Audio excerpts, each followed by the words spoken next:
Yo, YouTube, what's going on? It's Josh here with the Kings of Crypto, checking in for today's midday market recap. Okay, so it's July 3rd. It's the day before the July 4th holiday here in the United States. And the market was only a half day today with the market closing at 1 p.m. Eastern time. Anyways, yesterday in the chat room, we were talking about how awesome it would be if GBR gave us a third gap up in a row for an exhaustion gap short setup. And that's really exactly what it did this morning. First off, if you take a look, this 567 pivot and then this high of 614 certainly came into play today, as well as this 742 level. Okay, so the other day, GBR just spiked up out of nowhere pre-market and basically just got slammed right back down. What I think happened is a bunch of shorts piled in, and the next day there was just not a lot of liquidity, not a lot of volume right off the bat. And maybe there was some rumor going around that they were about to acquire some land with oil, or I don't know what was going on with it. But you get this huge rip, you close above this 411 pivot, and really this 260 pivot. So all shorts, anywhere, no matter where these shorts have entered in this stock, they're basically all underwater. So you gap up above the next significant pivot and you open right on top of it. We just slowly dipped and kind of hesitated there for a minute, and then there just monster volume came ripping in. I was able to capture $5,100 yesterday because of GBR. Now today started with nothing but drama and platform issues. For the first 17 minutes of the day, I was not able to trade, which was very frustrating because it was beautiful exhaustion gap setup. First, I was thinking we could see a nice spike out of the bell if we opened on the top side of this 1225. But here, let's go to the 1 minute candles.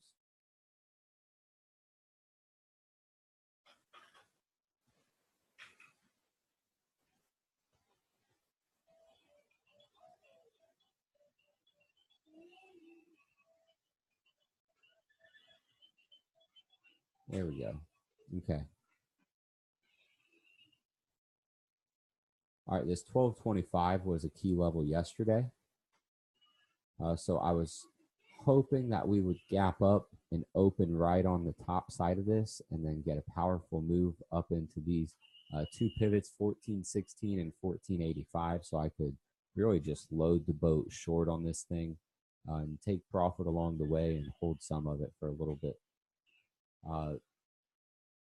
Now, because of the platform issues this morning, it didn't work out that way. And then right before the market opened, we dropped right below this 1225, sat right on top of the pre-market VWAP.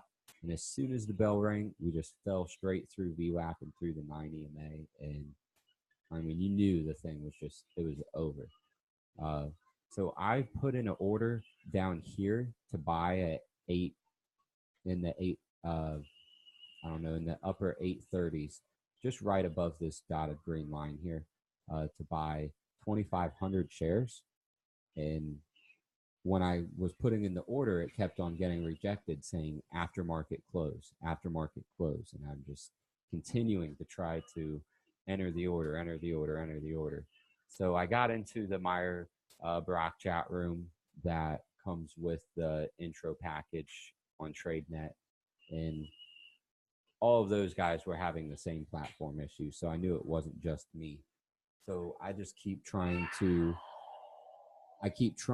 enter my orders, and they're not going through. And you see this got a bounce from 830s back up to 913. So right there, I mean, there's $1,000 to $1,500 that I would have had in the first 3 minutes of the day. So you can imagine my level of frustration was kind of up there. Dale was probably in there laughing at me because I was I was pretty frustrated. So, uh, because of my frustration and not having any cushion on the day, starting a little bit late, I scaled down. Uh, when I find this trade I took here at 947, just 100 shares, was just when I found out that basically when it finally started accepting my orders, I was only typing in 100 shares, and I was kind of counting on a rejection of this key purple pivot here that I was playing off of yesterday. You see when we exploded through this pivot yesterday, right at the open, we hesitated before we broke the high of the first 5-minute candle, which is the high of the opening range, this green dotted line. We bounced back down right to the 9 EMAs and this 742 pivot, and we're able to power up and explode to the $10 level from there. So once we got below that today, I was trying to short there. I was caught off guard when it accepted my order, and I didn't jump right back in. We started to get this nice flush here. So I bought this dip at 652 with 1,500 shares, and I just sold at 664. Just playing it safe, taking a quick little scalp. Like I said, I was expecting pretty low volume for the holidays. So right there was 12 cents with 1,500 shares. It was, I don't know, something like $190. And that was 33-second trade, pretty low stress. The next trade,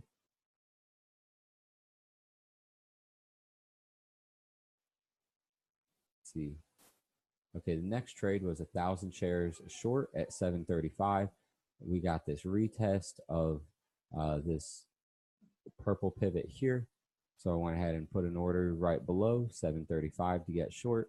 We just got a nice quick little spike up to fill me, and then pretty much right back down within a couple minutes.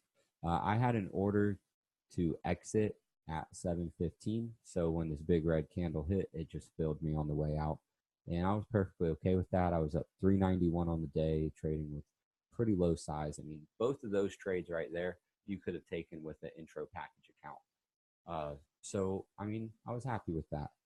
Right before the end of the day, I got done feeding my daughter lunch and came into my office and realized we dropped this 567 pivot. I mean, this is something that you dropped right down to this pivot. And if I were sitting here, I probably would have tried to buy a dip here. And then once there was just no buying pressure at all, and the 9 EMA just came down and hugged it and it got squeezed and just no interest, you've got to bail and flip short right here. I mean, this is a textbook short at such a key level, and you get the instant violent reaction. And it's kind of frustrating I wasn't here for that as well. But what I did was I bought this dip here at 488, hoping we would get a retest maybe up to the 20 EMA. The volume looked good, but it was a little too early, and I had just taken 1,000 shares. I added another 1,000 shares at 470 and another 1,000 at 468 as we went down. So I kind of was digging myself into a hole if we would have made this move right here. I was basically buying on this dip and on this dip, and I sold into this spike right here at 488. So just about the top. It was basically the top of what I could market out because there was a little bit of a spread between the bid and the ask. The bid was at 488.